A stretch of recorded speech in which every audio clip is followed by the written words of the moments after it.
De repente ya llega un momento que está ultra cansada y que no puede, pero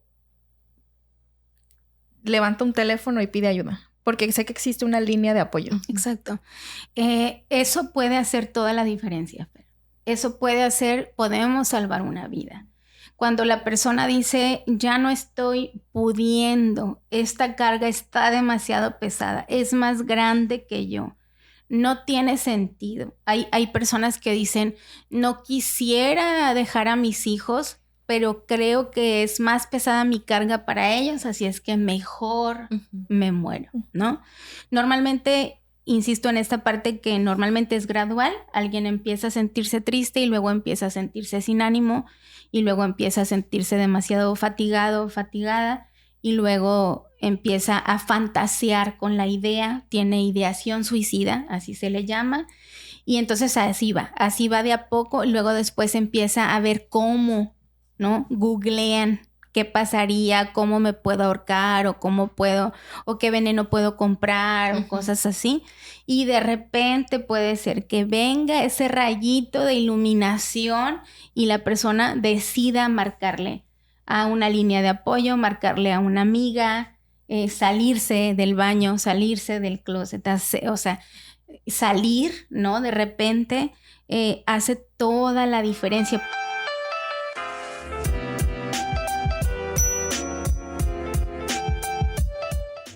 ¿Qué onda, plebes? Bienvenidos, bienvenidas y bienvenidos a Cada Quien el Podcast. Yo soy Fer Magallanes. ¿Qué onda? ¿Cómo estás, Rosina? Muy bien, estoy pues muy contenta. Este ya es nuestro tercer capítulo que ahorita nos vas a decir en dónde nos encontramos, que ya ustedes viendo el fondo de este episodio ya sabrán en dónde estamos o desde dónde estamos grabando. Fernanda. Así es, regresamos a Creating.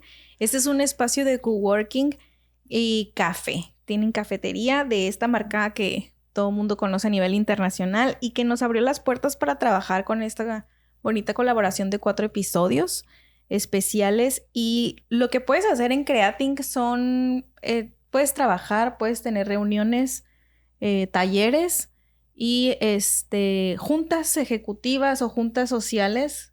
Puedes venir a hacer tarea en equipo si eres universitario o estudiante. Y están en Plaza Punto Laguna, justo enfrente de la Gran Plaza.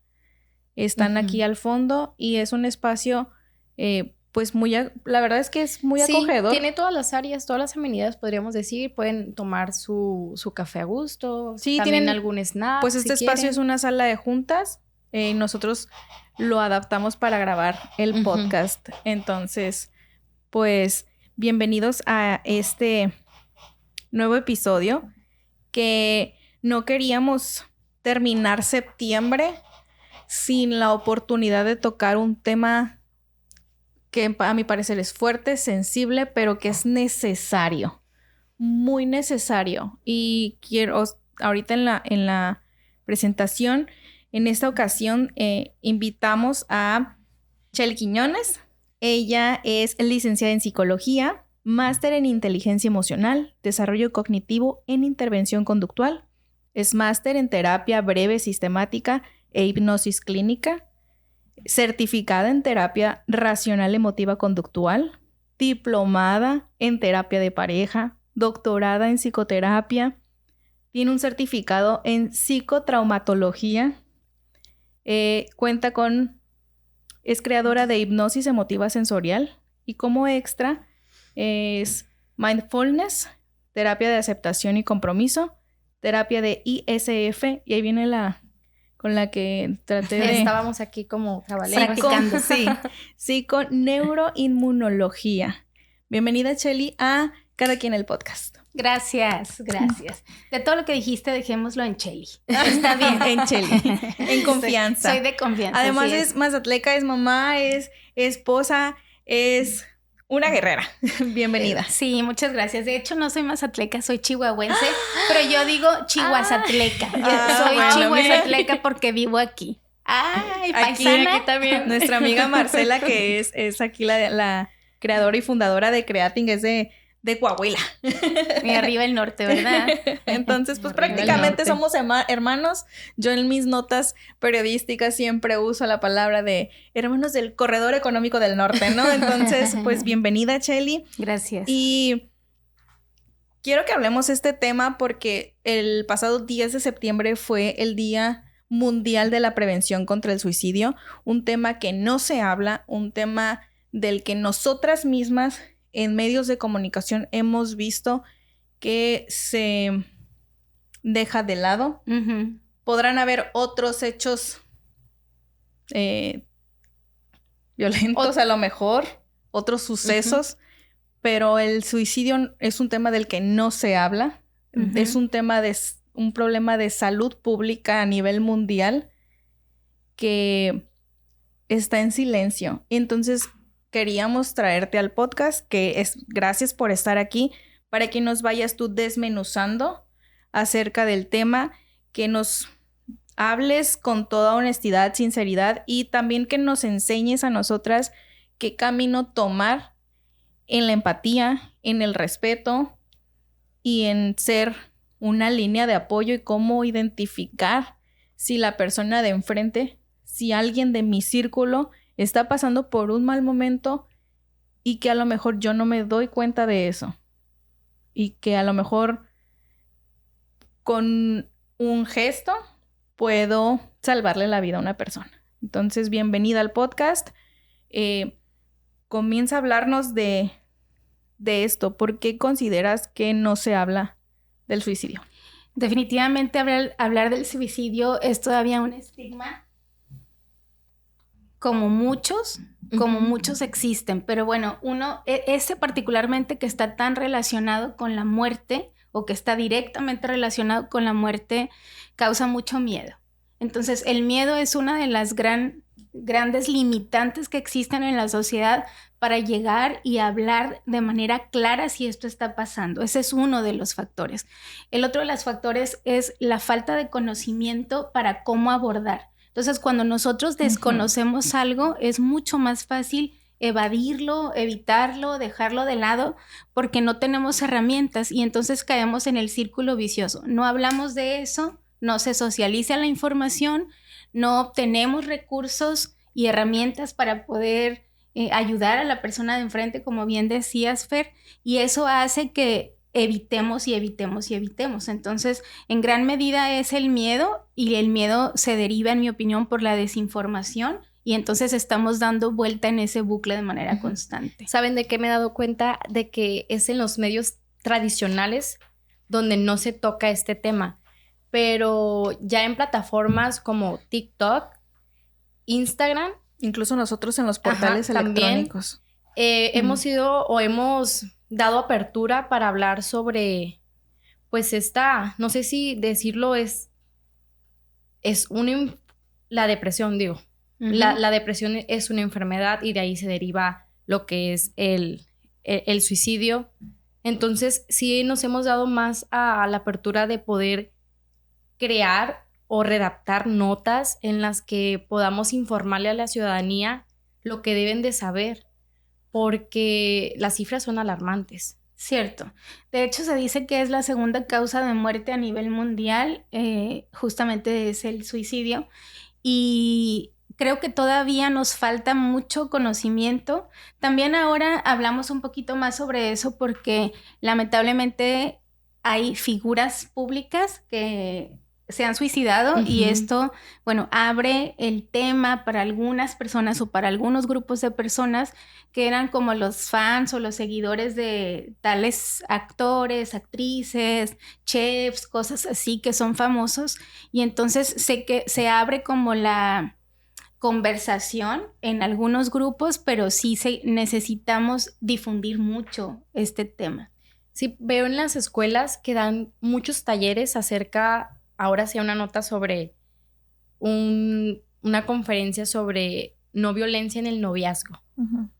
Pero muy poca información sobre esto, de lo que está pasando. Entonces, sí es importante eso de la no violencia en el noviazgo, pero digo, si ahorita está el mes ya estamos por terminar. No he visto que en ninguna escuela se haya hecho alguna actividad.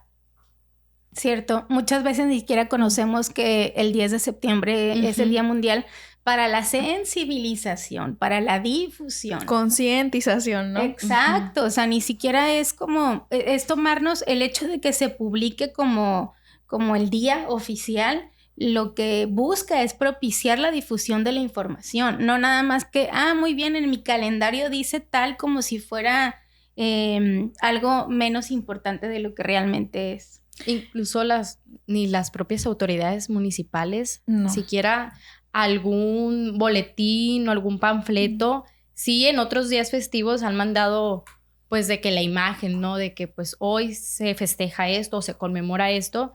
Y creo que sí se deja de lado esta parte. Sí, es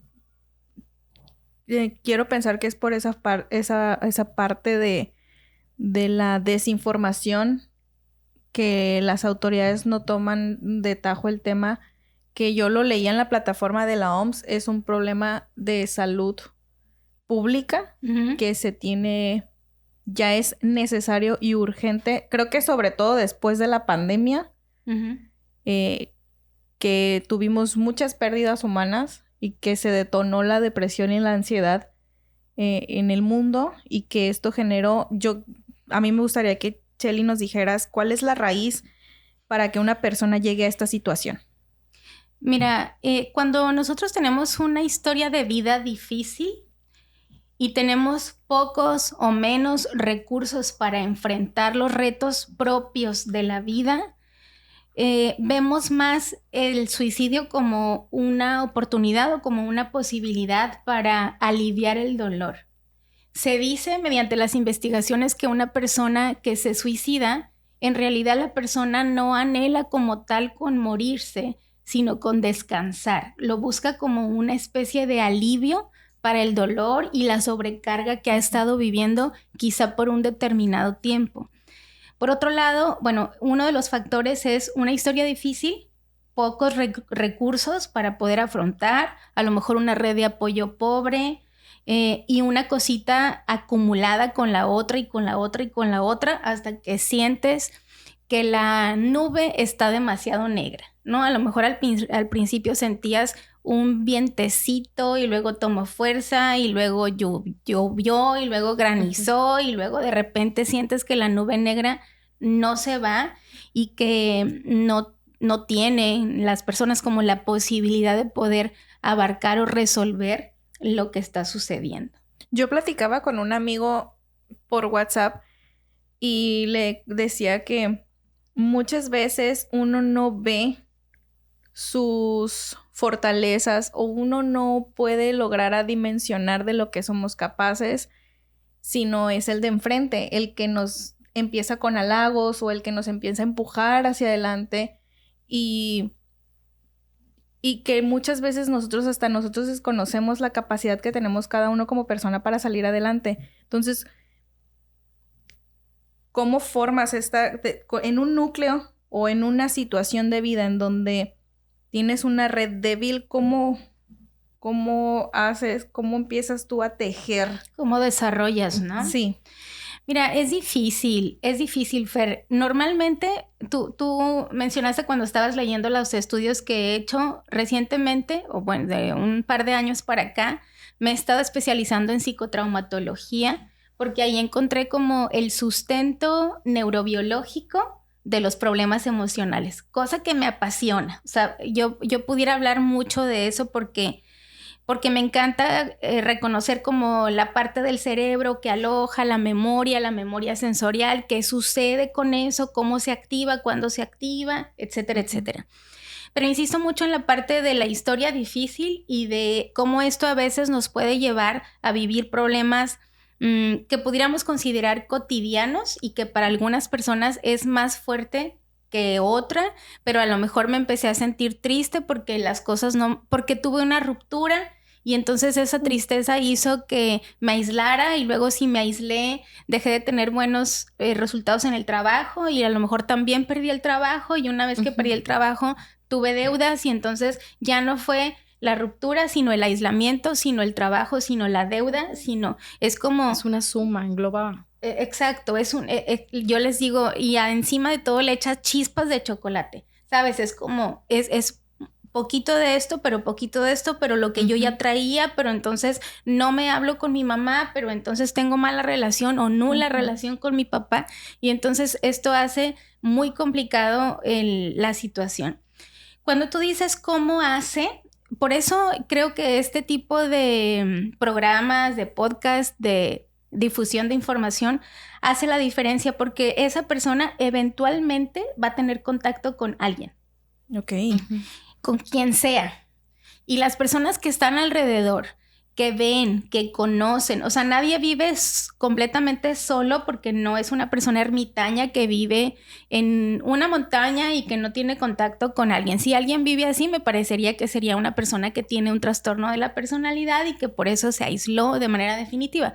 Pero somos seres sociables que vivimos en una sociedad y que es parte de lo que nos mantiene vivos.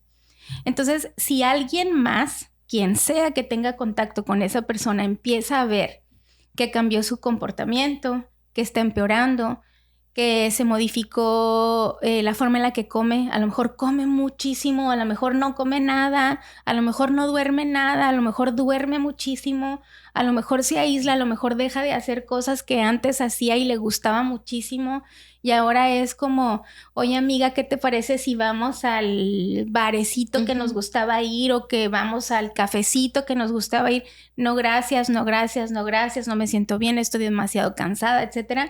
Las personas que están alrededor juegan no un papel importantísimo, juegan el papel, ¿sabes? O sea, no es un papel, no es a ver, es el papel determinante para ir y decirle a la persona, no me gusta cómo te estoy viendo, ¿estás bien?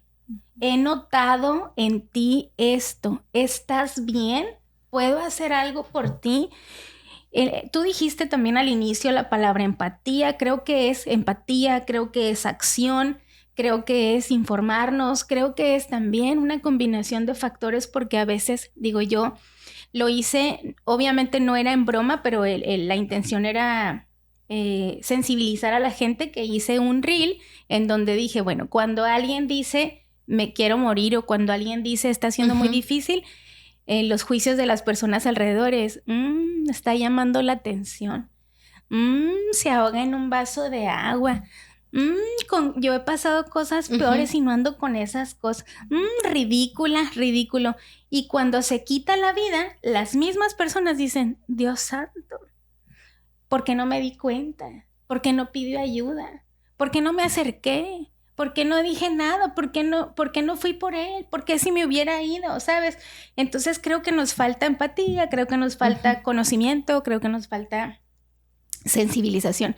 Entonces, el papel que jugamos los que estamos alrededor es determinante, aun cuando la persona no pide ayuda. Chely, entonces, el hecho de que una persona diga de broma el hecho de que quiere morir, o quiere morirse, o atentar contra su vida, no es de broma, claro, es un grito de auxilio disfrazado.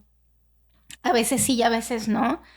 Creo que a veces también normalizamos ciertos términos como, ay, me quiero morir, ¿no? Así como... Dentro de una plática normal, ¿no? O sea, exacto. O cuando nos pasa algo y no salió bien. Sí. O yo recuerdo en alguna ocasión que trabajé en un colegio y la mamá llegó a decir que el niño dijo que alguien le dijo, te voy a matar, ¿sí? Porque un niño decía, te voy a matar, porque en su casa decían cosas como, ay, vas a ver, te voy a matar, como una frase, como si dijeras la lámpara. Ajá. Entonces creo que de repente podemos llegar a normalizar cierto lenguaje, vocabulario, formas de expresar, pero aquí tiene que ver con que si una persona dice, no me estoy sintiendo bien, estoy perdiendo el sentido, de repente siento como que hago lo mismo, me estoy sintiendo cada vez más abrumado, abrumada, o estoy sintiendo que no estoy pudiendo, empiezan a prenderse los foquitos de alarma, los foquitos rojos, que son indicadores, ¿no? Que esta persona está empezando a perder fuerza, por así decirlo, está sintiendo muy negra la nube. Esto lo dices en una persona que a lo mejor sí tiene como esta parte de expresarse. ¿Y qué pasa con aquellas que no dicen absolutamente nada? Es ahí en donde nosotros tenemos que observar los cambios del comportamiento que la persona dejó de hacer cosas que antes hacía. O sea, lo más mínimo. Sí, no, lo más mínimo. Mira, una respuesta muy común en la psicología es depende. Porque sí puede ser que la persona, vamos a hablar de nosotras las mujeres que estamos un poquito más hormonales ese día, hay más carga estrogénica o menos carga estrogénica y eso hace que se modifiquen unos días nuestro comportamiento, nuestro estado de ánimo. Pero si esto lleva 2 semanas, permanece, 2 semanas más permanece, ya son 4, o sea, por supuesto que el semáforo ya cambió desde cuándo, de amarillo a rojo, y ya tiene 8 semanas. Quiero decirles que en el DSM, que es el Manual de Desórdenes Mentales oficial, lo han actualizado cada determinados años, ahorita vamos en el 5. En el DSM dice que si una persona tiene 8 semanas con ciertos síntomas, entonces es el criterio que se toma para decir que una persona tiene un trastorno mental. Pero yo pienso que 8 semanas ya es bastante. Yo pienso que esperarnos 8 semanas puede ser riesgoso si tiene la persona ya 15 días o 3 semanas con los mismos síntomas y no levanta, algo tenemos que hacer para intervenir. Yo recuerdo que cuando estaba en la secundaria, en un grado, 2 grados mayor que yo, había un compañero que se quitó la vida y sus amigos más cercanos todos decían que él nunca mostró ningún síntoma, que nunca se mostró con depresión, nunca se mostró triste, que siempre mostró una sonrisa. Entonces, aquí esto también es válido o... Es algo que puede pasar. Normalmente en la adolescencia o en la adultez temprana es donde empiezan a detonarse los síntomas de trastornos de la personalidad.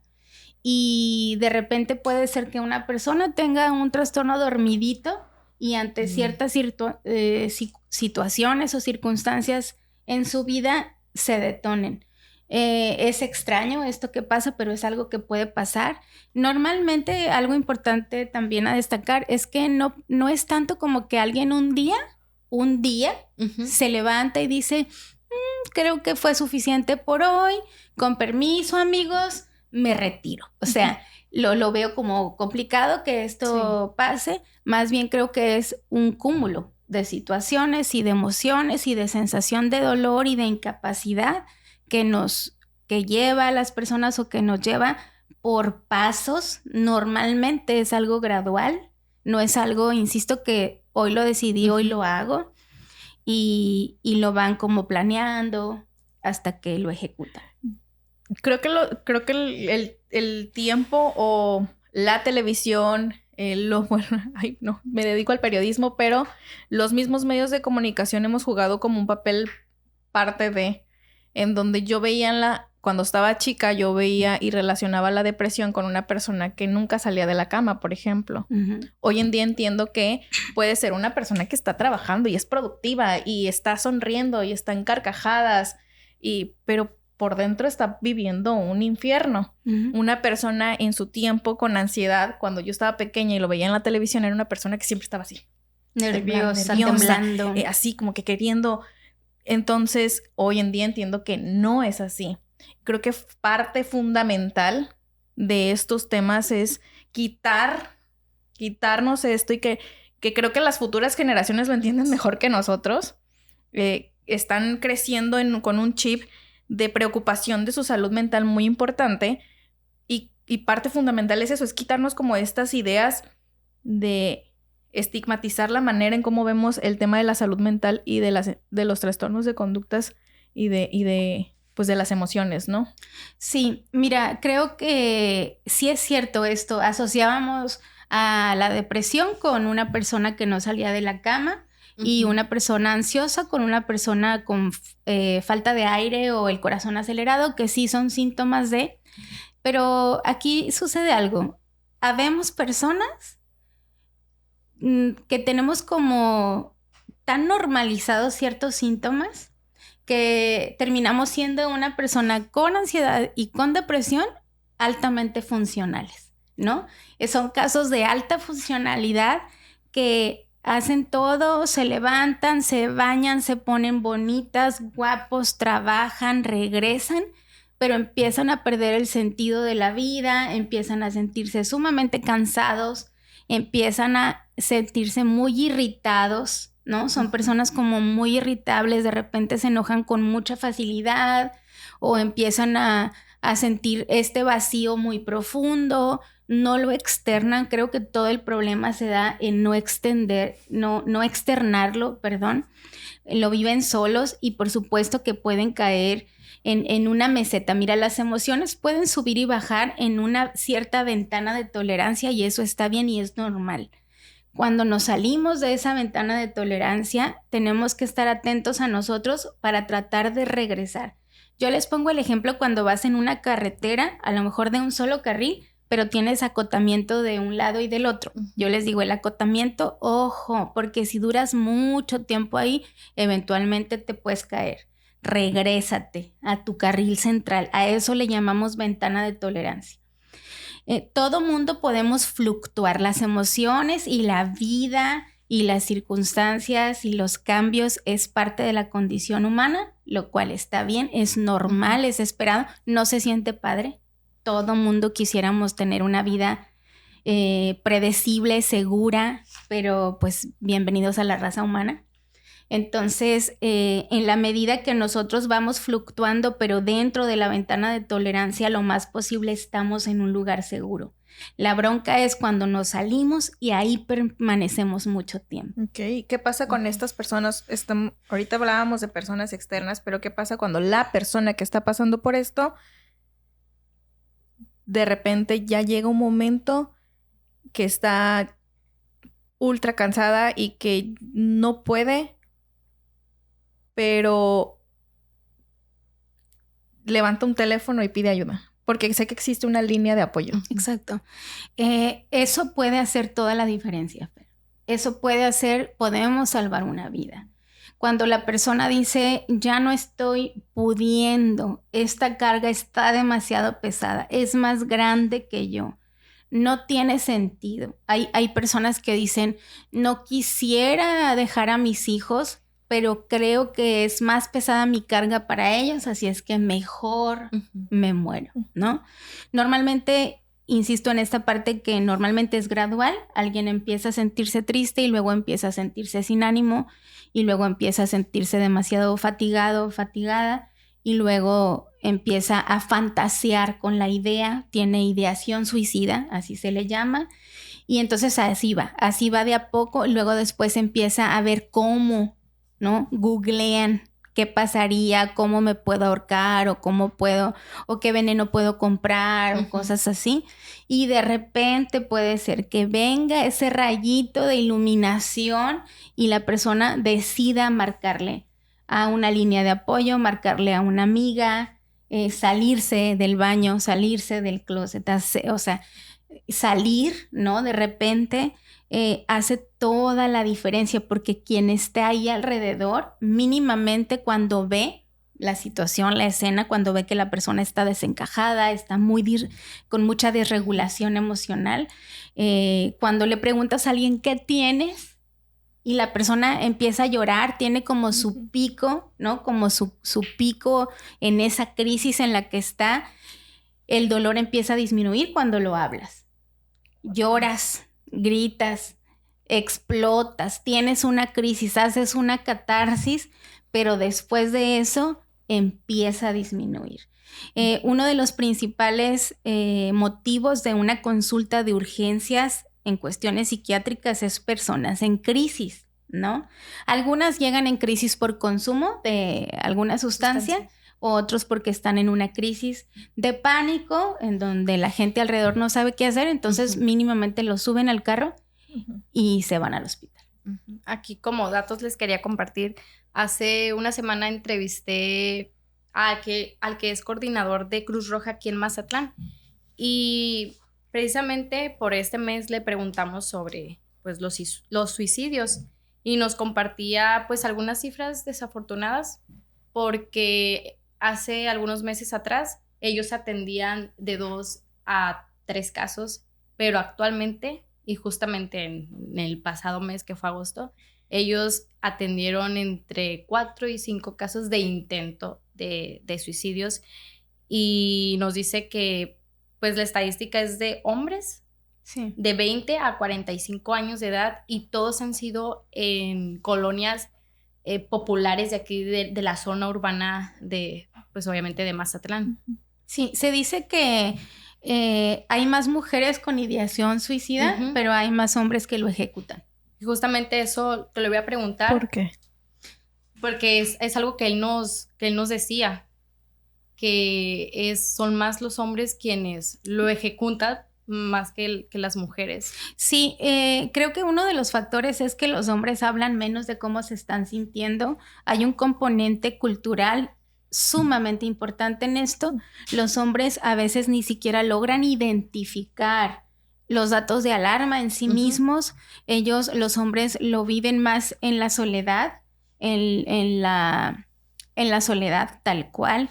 Es mucho también las emociones alrededor de los hombres. Lamentablemente, yo a veces pienso pobres por el rol que les toca vivir, de demostrar esta fortaleza, el ser el pilar. De hecho, las frases que se utilizan, tú eres el hombre, ¿no? Como si ellos fueran, no sé, Superman. Entonces es muy difícil que un hombre se acerque con un amigo y le diga, ¿sabes qué? La estoy pasando mal porque no tengo dinero. O sea, imagínate todo lo que implicaría para un hombre aceptar que le está yendo mal cuando ellos determinan en gran medida su identidad con base en el éxito. Entonces les es muy complicado acercarse, no está normalizado decir voy a terapia. Todavía a estas alturas está como muy señalado. Y las mujeres somos más de tribu. Las mujeres somos más de vamos al súper y la otra señora que está escogiendo los tomates le preguntamos cómo lo va a preparar ese día, a ver si tenemos ahí una idea, y compartimos un poquito más porque socialmente esa conducta es mucho más reforzada en nosotras. Ok, y pues es que también va con este tema de no romper con la masculinidad, me imagino, ¿no? Como hablábamos de los temas de la masculinidad frágil, que había gente en redes sociales, había hombres jóvenes en redes sociales hablando del tema, precisamente para empezar con esta red de hombres que hablaban de su salud mental, porque difícilmente, si es cierto, difícilmente tu pareja te comparte cómo se siente. ¿Por qué? Porque no quiere que tú veas la debilidad que él tiene, ¿no? ¿Cómo nos sumamos a eso nosotros? O sea, ¿cómo nos sumamos al papá, al hermano, a la pareja? ¿Cómo sumarnos sin decirle, échale ganas, tú puedes? Sí. Mira, una de las formas cuando nosotros empezamos a observar que algún miembro de la familia, y si hablamos de los hombres, está sobrecargado, está muy irritable, muchos de los hombres manifiestan todas sus emociones a través del enojo, ¿sabes? Esta figura como ruda, fuerte, que está poco tolerante. Sí. Igual, hay hombres con depresión que sí se ven como muy palpables los síntomas, pero hay otros que es una persona que está como muy poco tolerante, vamos a decir mecha corta, pero a lo mejor está mucho más corta la mecha en esos días. Entonces, si tiene pareja, pues vale mucho la pena que la pareja, la novia, esposa, quien sea, se lo refleje y le diga, oye, estoy notando que de un tiempo para acá estás mucho más irritable, menos tolerancia, ¿estás bien? Si la persona en ese momento puede platicar, ¿no? Si sabes que en el trabajo tengo demasiada presión, sabes que no me está alcanzando la lana, sabes que me hablaron del banco, sabes que mi mamá tal y tal, sabes que no puedo poner límites, sabes que las cosas se me están saliendo de control. Bueno, el hecho de hablarlo habitualmente hace que la molestia disminuya. Dicen que es mejor afuera que adentro, ¿no? Ya de perdida compartiste y así la otra persona te dio una idea, si es empática y te da apoyo, ¿no? Afectivo, etcétera. Esto puede ayudar. Si la persona no lo habla y dice, no, yo estoy bien, sigue observando y no le quites los ojos de encima. O sea, vuélvele a decir, insístele, corazón, te sigo viendo mal, me estoy sintiendo muy inquieta, vamos buscando ayuda. Normalmente un hombre que busca ayuda es cuando tiene el agua aquí, ¿sabes? O sea, nosotras a lo mejor, yo una frase que utilizo mucho en consulta, les digo, bueno, bienvenido, ahorita el agua está en los tobillos, ahorita podemos actuar, ahorita nos podemos mover. Le digo mucho a los papás de jovencitos, bienvenidos, gracias por estar aquí, porque ahorita el agua apenas va en las rodillas, o sea, nos podemos desplazar. Todavía si el agua está aquí, podemos actuar. Uh-huh. Si llega acá ya no. Entonces, insisto mucho en las redes de apoyo, insisto mucho en romper estos patrones de distancia afectiva que tanto daño nos hace, el no hablar, el observo pero me callo, el lloro en silencio. Cuando alguien pasa por un duelo, ¿qué pasa? Es que lloro cuando me baño porque no quiero que nadie vea que la estoy pasando mal. Güey, todos la están pasando mal. O sea, siéntense y lloren juntos, pásense el pañuelo, está bien. Uh-huh. Nos quedamos mudas, ¿no? Pero yo te quería preguntar cómo fue la pandemia. Digo, ya todos sabemos cómo la pasamos cada uno, pero en el caso de que pues tu profesión, a lo que te dedicas y las consultas que das, ¿cuál fue el antes y el después? ¿Aumentaron? ¿Realmente es lo que se dice de que la depresión fue esa pandemia silenciosa que quedó después del COVID-19? Muy, muy, muy fuerte. Pasa que viene la pandemia y todos sabemos, ¿no? En este tiempo todos sabemos cómo fue. Llegó y dijeron enciérrense 8 días y se convirtieron casi 3 años. Pero el punto son dos escenarios. El primero es el aislamiento. Quiero ir a ver a mis papás, quiero ir a ver a mis abuelos, quiero que mis nietos y mis hijos nos visiten, pero no se puede, ¿no? Ese es uno. La gente empezó a aislarse por su vida. Obviamente, quienes respetaron lo hicieron y lo hicieron muy bien. Y eso es un fenómeno social que no estamos acostumbrados. La gente aquí en Sinaloa, la gente aquí en Mazatlán pasó la mosca, vénganse a festejar. Aquí tengo el ceviche y aquí tengo la cheve. Sí, entonces de repente el decir no puedes hacer eso, obviamente implicó una reacción emocional. Esa es una. 2, hubo mucho miedo. Y era no un miedo irracional ni infundado, totalmente justificado. Ya eso fue generando que los índices de ansiedad subieran, la depresión por el aislamiento. Yo tuve casos, mi agenda se disparó 3 o 4 veces más. Tuve mucha gente que no pude atender porque había lista de espera impresionantemente en los años de pandemia. Uh-huh. Pero además en ese ínter me tocó atender a jóvenes. Voy a poner el ejemplo de algunas jóvenes estudiantes, en su mayoría fueron mujeres, que a lo mejor tenían baño en su recámara, vamos a decirlo así. Y entonces llegó un punto en donde desayunaban en su recámara, comían en su recámara, cenaban en su recámara, estudiaban en su recámara, hacían la tarea en su recámara, se bañaban en su recámara. Falta de socialización, falta de luz del sol, falta de movimiento. Caían en cuadros depresivos fuertes. Y ya las personas alrededor, los papás buscaban ayuda cuando se daban cuenta que la niña ya no quería salir, ya le daba miedo salir, ya lloraba todos los días, ya estaba acostada, ya les reportaron en la escuela que no se estaba conectando, porque todo ese aislamiento generó que la neuroquímica se desbalanceara. Además de las pérdidas que tuvimos, además de quienes estuvimos enfermos y la pasamos mal, no, o sea, sí, cállate, pues yo recuerdo que yo me he enfermado varias veces de COVID. Hay un chiste local de que me dicen que si soy surfista porque en cada ola yo me contagiaba. No sé si de que tenía las defensas bajas, no sé, pero yo me contagiaba. Y en el 2021, cuando fue la tercera ola, si mal no recuerdo, en julio más o menos, yo de que 3 cubrebocas, una careta y así me iba a trabajar. Ujú. Y entonces era como muy sofocante para mí extraer en julio, en Mazatlán, el calor. Entonces la careta todavía era como de no podía respirar. Pero no me la quería quitar porque tenía mucho miedo a contagiarme. Y aún así yo salía a trabajar y de pronto me sentía como que me ahogaba. Y el corazón. Y eran síntomas que yo nunca había sentido antes. Entonces yo decía, estoy enferma. Y como ya me había enfermado y me había dado neumonía la primera vez, yo decía, no, es que me volví a enfermar y cómo es posible, no quiero salir. Y luego de que comparten de que una compañía de reporteras no falleció, fue una noticia falsa, no falleció sobre eso, pero entonces decían que sí. Y yo de que, ay, no quiero salir de mi casa. Claro. Pero debo de. Y no sé, mi cabeza, pero tuve tantos síntomas.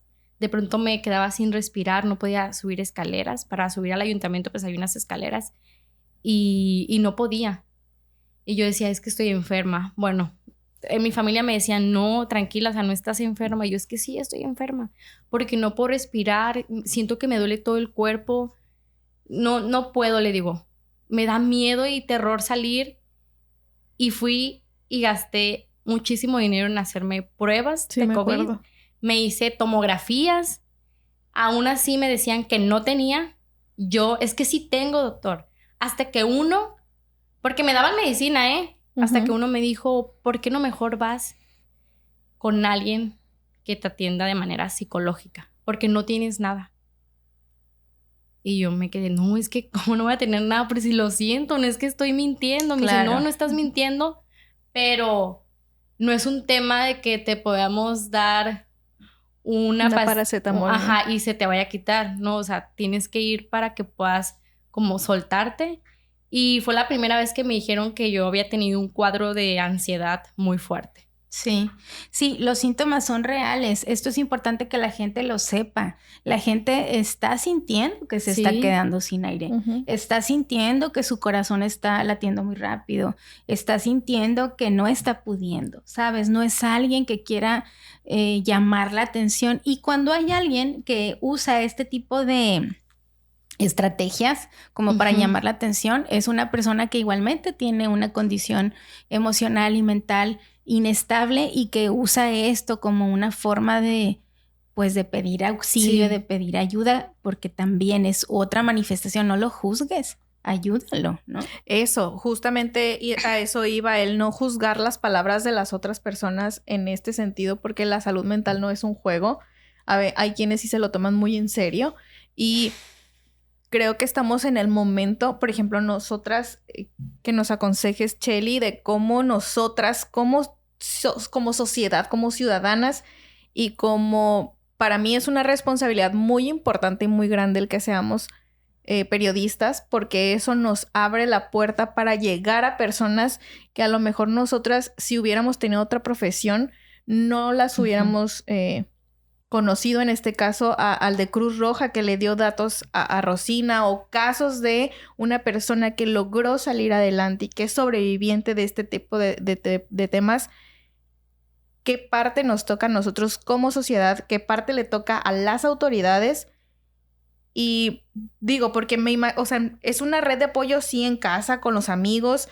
Somos el papel, como dijiste al inicio del podcast, pero ¿qué nos toca a nosotros como sociedad para juntos caminar y que seamos una red más grande?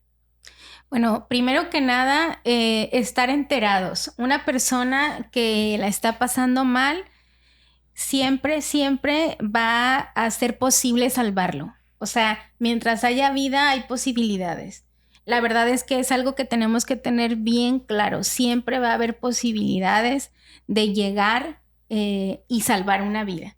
Yo creo que eso no tiene precio, no tiene punto de comparación. Entonces, estar informados de esto. Ese es uno de los puntos. 2, es cierto que no tenemos siempre todas las palabras o las mejores palabras para llegar y justamente decir lo que es correcto, ¿no? Pero Bueno, yo voy a decir como de quien la está pasando mal, hay una palabra que puede hacer la diferencia. Y esa palabra es ayúdame. No sé cómo, pero ayúdame, ¿no? Y por la otra parte, una de las es una frase, ¿no? Que hace toda la diferencia y es aquí estoy. A lo mejor entre los dos no sabemos qué, cómo, pero aquí estoy. Aquí estoy contigo, así no puedas hablar, así no quieras hablar, así no sepas qué decir o así no sepa yo qué decir, aquí estoy, ¿no? Como sociedad, obviamente, hablar del tema disminuye como no la posibilidad necesariamente de que suceda, pero sí disminuye los riesgos, porque entonces estamos más enterados, sabemos más qué hacer. Existen líneas telefónicas en donde hay personas capacitadas del otro lado de la línea para dar atención o primeros auxilios psicológicos para estas personas que están en crisis, y a veces el simple hecho de que la persona diga no la estoy pasando bien, creo que la vida no vale la pena para mí, y que la otra persona esté haciéndole preguntas, ¿dónde estás? ¿Quién está contigo? ¿Desde cuándo empezó? ¿Cómo llegaste hasta aquí? Hace que la persona vaya hablando, vaya desahogando y mínimamente hasta que alguien más pueda llegar. Quiero contarles de manera muy breve un caso que tuve. Era un domingo caluroso, mazatleco, cuando yo iba a ir al cine con mi familia. Llegamos, nos estacionamos, me entra una llamada. Yo les digo a mis pacientes siempre, no me marques, no me mandes audios, no te voy a poder escuchar porque estoy en consulta la mayoría, parte del día. Y si me escribes, les digo, es más fácil que eventualmente te lea y te conteste. Pero si me mandas un audio con, oye, Cheli, fíjate que la próxima cita, o sea, la verdad es que no lo hagas, porfa, ¿no? Paro, dicen los chamacos. Paro, no me marques, no me mandes audio.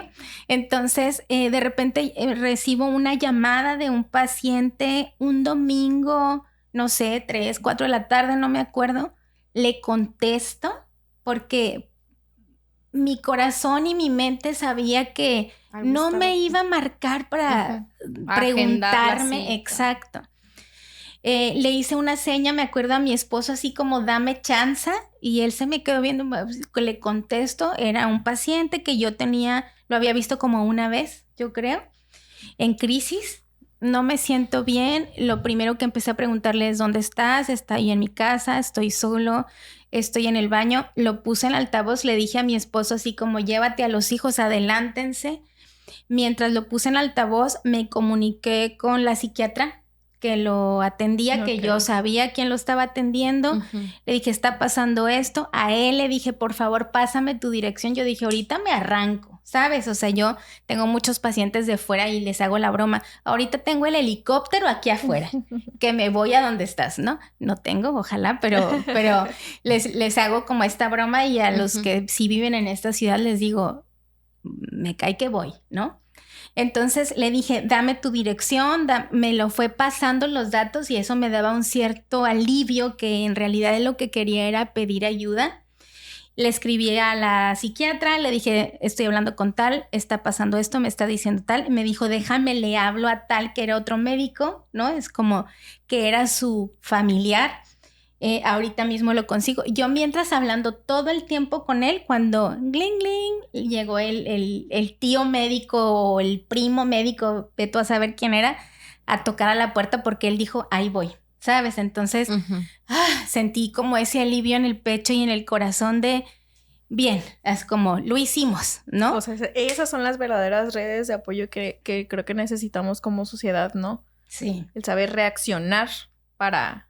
Y también por parte de ustedes, los profesionistas, digo, no sé si los psicólogos y los psiquiatras tengan esa apertura o esa empatía con sus pacientes de decirles que pueden ir hasta su casa en caso de alguna emergencia o sea, no sé si todos tienen la misma ética profesional. Mira, esto es más allá de la ética, porque la ética dice que tú atiendes de tal a tal hora y que la otra persona tiene que respetar, porque tenemos vida, tenemos hijos, tenemos salud mental que cuidar y por supuesto que también hay veces que alguien escribe a las 2 de la mañana preguntando si la cita del otro día va a ser por Zoom o va a ser por la otra plataforma. Sí sabes, o sea, es como a esa hora estás dormido, no vas a contestar. Normalmente quienes nos dedicamos a la atención a pacientes es algo muy demandante y algo muy desgastante, y este es tema para otro podcast que hablamos acerca de la salud mental de nosotros, de la conciencia de autocuidado de nosotros. Hay algo que se llama burnout, que es el síndrome del quemado. Hay algo que se llama burnout por empatía, por exceso de empatía cuando nos dedicamos a esto. Entonces, eso fue algo que se acuñó recientemente. ¿Por qué? Porque colapsamos. Colapsamos. Algo que yo les explico mucho a las personas que trabajan conmigo de pronto en algún taller, o a mi familia, les digo, a mis hijos, por ejemplo, les digo, mi amor, las personas a las que yo atiendo son personas que no la están pasando bien. O sea, hay veces que yo no puedo posponer tanto la atención a alguien, aunque no sea mi paciente. Les cuento otro caso rápido. Me llega una llamada de Estados Unidos, estaba libre, la contesto y me dice, hola, me dieron tu teléfono, tal otra paciente. Ok. Y le dije, hola, gracias por marcar, quería una cita, estoy comiendo. ¿Tienes chance de mandarme un WhatsApp? Le dije, y ahí te paso toda la información. Ya, santo remedio. Continué con mis actividades. Abro el teléfono y entonces me dice, por favor, me urge, hazme un espacio, no me siento bien. Y entonces era una persona que estaba realmente teniendo una crisis, diciéndome, yo creo que estoy muy mal, no sé desde cuándo tengo la depresión, creo que ya no vale la pena vivir, esto está siendo muy pesado. Y entonces yo, sin conocerla, hola, ¿desde cuándo te sientes así? ¿Has ido al médico? ¿Estás tomando algo? ¿Algo lo detonó? O sea, háblame, no te conozco, no te voy a cobrar, háblame, sácalo, dilo. Entonces empezó a hablar, le mandé un ejercicio de audio que yo les mando a mis pacientes, así como te voy a dejar este ejercicio, estoy a punto de entrar en consulta, por favor comunícame todo, en este rato nos vamos a estar comunicando. Ya, finalmente la conocí en una consulta días después, me dijo, gracias por ayudarme, o sea, me sentía en crisis, no sabía si ella iba a sacar consulta o no, no me interesaba en ese momento, sino que alguien le pudiera decir, aquí estoy, cuéntame. Esto nos pasa. Si todos lo hacen o no, no sé, porque también hay que entender lo que hay del otro lado. Si alguien está con su niño, su bebé, con su mamá enferma, si no se siente bien y no quiere contestar, es válido, porque tampoco sabemos todo lo que está pasando del otro lado de la línea y no podemos saber. Y en alguna otra ocasión, una amiga que se dedica a la psiquiatría me decía que un paciente se le suicidó y me decía, se me suicidó. No se te suicidó. Ya lo tenía planeado, lo ejecutó, solo lo habías visto una vez. No tienes el control sobre la persona para que se tome el tratamiento tal cual. La familia no lo supervisó. No se te suicidó. Ya, ¿no? Lloró, se desahogó. A seguirle. Es un rol difícil. Sí, es un rol difícil y ahorita el común denominador que escuché fue que buscan ayuda cuando entran en crisis. Me acuerdo que mi primera crisis sí fue así. Tuve la crisis, busqué ayuda, pero antes no la había buscado. Entonces empiezas a llenar como que de piedritas, y ya hasta que llega el momento en el que no puedes, es el grito de auxilio, que me imagino que se necesita también como un pasito de la inteligencia emocional para pedir ayuda, porque hay gente que no, ni siquiera con ese piedrita, con esas piedritas pide ayuda, o sea, no deja que se desborde. Digo, yo me acuerdo de esta crisis porque fue hace poco y recientemente volví a tener otra, entonces el común denominador que estoy escuchando es los momentos de crisis. Es en el momento en el que pidamos ayuda. No sé si vaya encaminado a que no tenemos esta cultura o este caminito de normalizar y de verlo como parte cotidiana, como ir al dentista, al ginecólogo, como ir al pediatra o al doctor que está al consultorio que está a un lado de una farmacia, es el normalizar las terapias. Sí, todavía falta mucha sensibilización para eso. Sí, falta mucho el que esto sea más al alcance. Ahora, yo les digo que ir a terapia es como ir a una zapatería. Tú vas a una zapatería y va a haber de todos estilos, de todos tipos de moda, ¿no? De todo tipo de material, de todo tipo de precios, de todo tipo de confort, de todo tipo de eventos. O sea, y vas a ir o vas a quedarte con el que mejor te sienta en ese momento, mientras te venga bien. Porque me preguntan mucho en Instagram, oye, Chely, tengo 2 años con mi terapeuta, me siento estancado. ¿Crees que deba cambiar? Y yo, ¿desde cuándo? Muévele, no todo el estilo es para todos. O sea, hasta que te sientas cómodo con quien te sientas cómodo, mientras te sientas cómodo, ¿no? Entonces, sí falta mucho sensibilizarnos a el pedir ayuda, buscar terapia. Hay fundaciones de pronto que ofrecen a bajo costo. Hay mucha oferta de terapia en línea a bajo costo y esto es como opciones hay que buscarlas. Yo me quedo con eso. Me gusta porque abre la conversación a temas que no se tocan.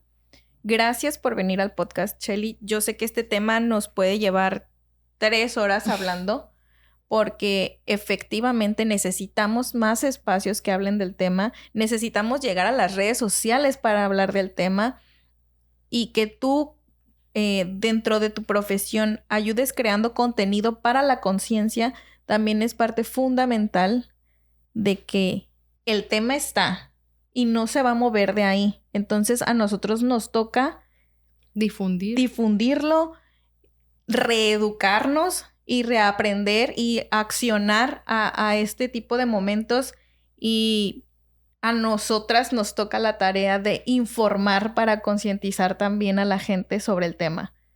Entonces, agradecerte. Sí, no nos queda más que agradecerte porque es un tema, es un tema serio, es un tema importante, urgente y vuelvo a repetir, es muy necesario hablar de este tema porque afuera nadie lo está hablando. Y yo estoy segura que alguien que nos vaya a ver algún clip en TikTok, algún reel en Instagram o un cachito en Facebook, escuchándonos hablar de este tema va a decir, vaya, ahí está, ¿no? Ahí está, existe, lo sentimos. Muchos hemos pasado por ahí, muchos nos ha pasado por la mente la idea de que esto está muy pesado, mejor. Pero bueno, quiero decir un par de cosas antes de cerrar. Sí, la primera es recordemos que la gente lo que está buscando con la ideación suicida o con el suicidio es aliviar su dolor. Ese es un punto importante. Lo que nosotros queremos ofrecerle a la sociedad que está sufriendo, a esta sociedad doliente que somos parte de, existen otras formas de aliviar el dolor. Lo que sientes es totalmente válido, es entendible. Raro fuera que no sintieras nada cuando la situación está tan pesada, pero existen otras formas y otros caminos de transitar este dolor. Ese es un punto. Otro de los puntos es que las personas que se suicidan es porque quieren una solución total ante un problema que es transitorio. Y eso lo tenemos que tomar en cuenta todo el tiempo. Esto es transitorio. De verdad, en la vida todo pasa. Eventualmente lo que sube, baja, se estabiliza, se acomoda, se suelta, cambia. Y esto es para bien y para mal. Yo prefiero verlo para bien, ¿no? Habemos muchas personas que hemos caído en crisis. Es parte de la condición humana y el hecho de que hagamos comunidad, redes de apoyo y que nos tomemos de la mano y digamos, aquí estoy, es difícil, es duro, pero aquí estoy. Mañana se me pasa poquito, pasito de cucaracha, les digo yo. Chiquitito, pero paso. ¿no? Mientras pueda, vamos a poder sacar el evento adelante, o sea, la vida. Wow. Muchísimas gracias. Gracias, Chely. Este tema da para más, es claro. Es claro que el tema llegó para que nosotras nos sumáramos a la conversación, que generemos esta conversación, por lo menos localmente, porque, vuelvo a repetir, los medios no estamos hablando del tema, a menos que sea un evento amarillista y policíaco. Entonces, gracias por estar aquí, por sumarte a la ola de Cada Quien el podcast. ¿Cómo estás en redes sociales? ¿Dónde te puede buscar la gente? Sanamente con Chely Quiñones es el nombre de mis redes. Sanamente de mente sana. Sanamente con Chely. Chely con S, Y al final. Mi nombre real es Chelina, pero me dicen Chely. Entonces, así me pueden encontrar. Ahí normalmente trato de contestarles. Un día a la semana pongo una cajita de respuestas gratis para que la gente que quiera preguntar, usted pregunte, yo contesto. Es muy activa en redes sociales. Sí. Vean su contenido si necesitan también hacer como un poquito de conciencia en redes sociales. Ahí se aventa unos posteos de frases motivacionales, tips, recomendaciones también. Y pues ya le había dicho yo que me gustaba mucho su contenido, entonces gracias por sumarte. Ros, ¿cómo estás en redes sociales? A mí me pueden encontrar como @Rosina ya se la saben. Yo estoy como La Fer Magallanes. Las redes sociales del podcast son Cada Quien _el podcast en todos lados. Gracias por estar con nosotros. Y pues yo solamente los invito a abrir la conversación, a fijarse muy bien en las personas con las que estamos. Si, como dice Chely, de repente cambian su manera de pasito a pasito, como dice ella, fijarnos. Cualquier cambio puede, nosotros podemos detectarlo porque los amigos nos conocen. Nosotros conocemos a nuestros amigos. Conoces a tu familia te conoce y cualquier cambio puede significar que pueda ayudarte. Entonces, pues gracias, Chely. Gracias. Muchas gracias. A ustedes, chicas. Y nos vemos en el siguiente episodio. Gracias, Creatin. Gracias, Marcela. Gracias y nos vemos en el siguiente episodio de Cada Quien el podcast.